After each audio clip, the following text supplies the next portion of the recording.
So if you've ever wondered whether counting macros or counting calories is better for weight loss, then stick around because I'm going to share with you what I believe is the right answer, and we're going to settle this debate once and for all. If you're new here, I'm Ursula. I had VSG weight loss surgery in 2014. I lost 100 pounds. I got pregnant, life happened. I went on to regain that weight. In 2022, I found myself at my highest post-op weight, which was 225 pounds. I started the 75 Hard Challenge in 2023 at 218 pounds. I went on to lose 70 pounds in 9 months, mainly by cleaning up my diet as well as incorporating running and strength training into my fitness routine. I went on to have a tummy tuck after losing 70 pounds. And then I lost an additional 16 pounds training for a marathon. So this time around, my weight loss journey has been about 90 pounds. And when it comes to my weight loss journeys, and I've had plenty of journeys over the years, but when it comes to my weight loss journeys, I have always tended to count calories because that's what you hear, calories in versus calories out. That's basically what weight loss boils down to. But the mistake that I made in my prior journeys with counting calories was that I was thinking that a calorie is a calorie and that all calories are created equal, when in fact they're not. I mean, just think about it.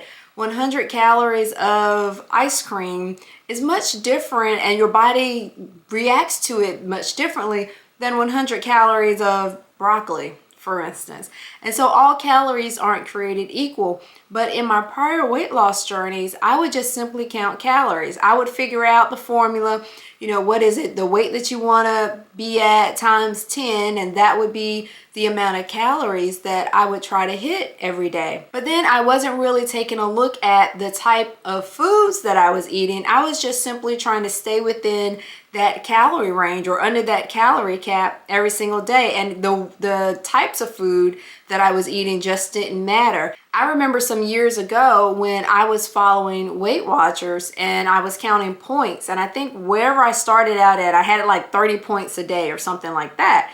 And so I was like, oh, okay, I have so many points and I don't know how to really eat, to hit this 30 points number. I'm going to set aside 7 points a day and I'm going to eat sweets with that. So I'm like, I got enough points. I can still have sweets every day. They say that I can lose weight with 30 points. Well, 7 of those points I'm going to dedicate to sugar, and we'll see how this goes. And of course, I didn't lose much weight on Weight Watchers doing that. And that was simply because all food isn't created equal. All points aren't created equal. All calories aren't created equal. But that's the way that I was treating it. Now, the difference between counting calories and counting macros is just that calories, you're just simply counting the calories, whereas macros, you're actually taking a look at the types of calories that you're eating. And macros are just simply protein, fats, and carbohydrates. And it's that mixture that make up the main macros that your body uses for energy. This time around on my weight loss journey, I decided to focus on macros because I'm at this point really big on, if it didn't work in the past, then you might want to try something else. And so I decided not to count calories this time, but I was going to focus on macros. And so I went to the TDEE calculator and I put in my information, and it spit out exactly what I needed to eat in terms of macros, what my macro levels should be. It gave me the percentages. It actually gave me options. I could go with low carb or moderate carb or high carb. I decided to go with moderate carb because moderate carb also meant moderate protein. So that was the level that I followed. But I was really focused in on hitting that protein goal every day. And what that forced me to do was to be sure that I was putting into my body good sources of protein. It wasn't enough for me to say, okay, a calorie is a calorie. I really had to focus on what are the foods that are high in protein that will help me hit this protein goal every day. And typically those are the foods that are good for you, the whole unprocessed foods that help you to hit those macro goals every day. So here's another analogy for you to kind of help you understand. Have you ever had a bad tank of gas in your car? Like, have you ever like gotten a bad tank of gas and your car just did not function the way it was supposed to function? The tank is full, right? But you're sputtering, and you're hitting the gas and it's doing nothing, or it's jerking.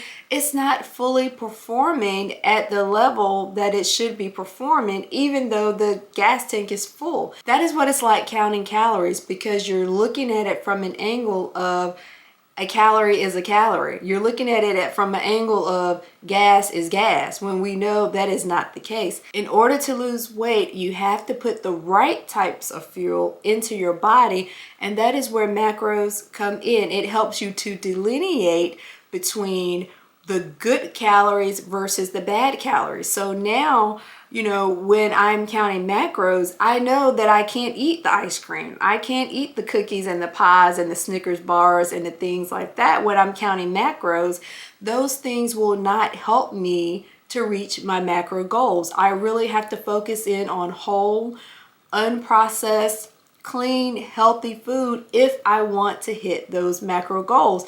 And what I find is that when I do hit those macro goals, I also hit whatever that calorie goal is for the day. So whatever that calorie number is supposed to be for me to lose weight over, a steady rate over time, if I'm hitting my macro goals, then I'm hitting that calorie goal, but I'm just focused in on the right types of calories when I'm counting macros. So I've been asked, how do you count macros to lose weight?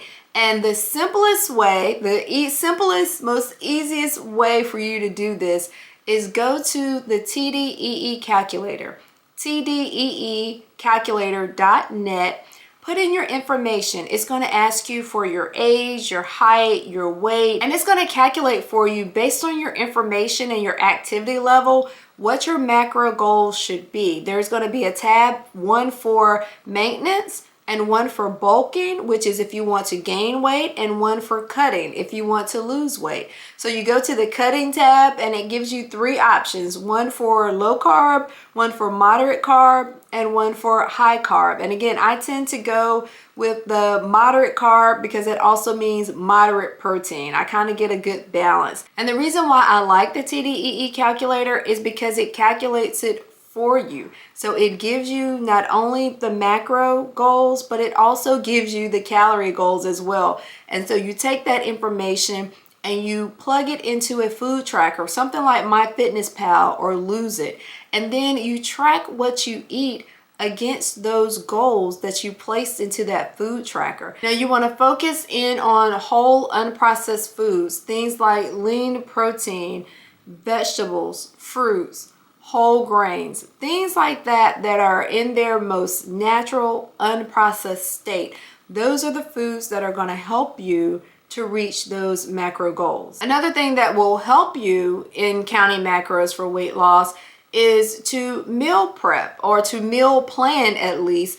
Just thinking ahead about what it is that you're going to eat for your next few meals, so that you're not stuck trying to figure out something to eat and then you're eating something that goes against your macro goals. You really want to be as prepared as possible. Am I going to be home today? Am I going to be able to prepare my meals? Am I going to be out and about and I need to figure out what I can eat while I'm, out shopping, or, I'm commuting to work, or whatever it is. And so you really want to, if you can't meal prep, at least meal plan, so that you have a game plan on how you're going to hit your macro goals each day. And finally, I would just simply say, stay consistent in your tracking. You want to always be tracking the foods that you eat. I find that I go off the rails and I go off my eating plan and I stray from my macro goals when I'm no longer tracking. That tracking, being consistent with it, helps to keep me accountable to those macro goals and to my weight loss efforts. And then of course, you're going to adjust as you need to. Like if you find yourself losing too much weight too fast, then you're probably going to want to go and adjust the calculator so that you're eating more carbs. If you find yourself not losing fast enough, like it's really slow, you might want to go and adjust so that you're eating less carbs. And then of course, as you lose weight, you're going to need less food to maintain that weight. So you're going to want to go in and you're going to want to adjust the calculator periodically based on where you currently are and what your weight loss goal is. So I really hope that answers the question of if counting calories or counting macros is better for weight loss. I just find that counting macros is better for weight loss than counting calories because every calorie isn't the same, and macros really helps you to focus in on the right type of calories to eat that will help you in your weight loss efforts. If this video has been helpful to you, take a moment and give it a thumbs up. If you haven't subscribed to the community yet, take a moment, hit the subscribe button. I would love to have you here as part of the community. Take care. I wish you well on your weight loss journey. See you in the next video.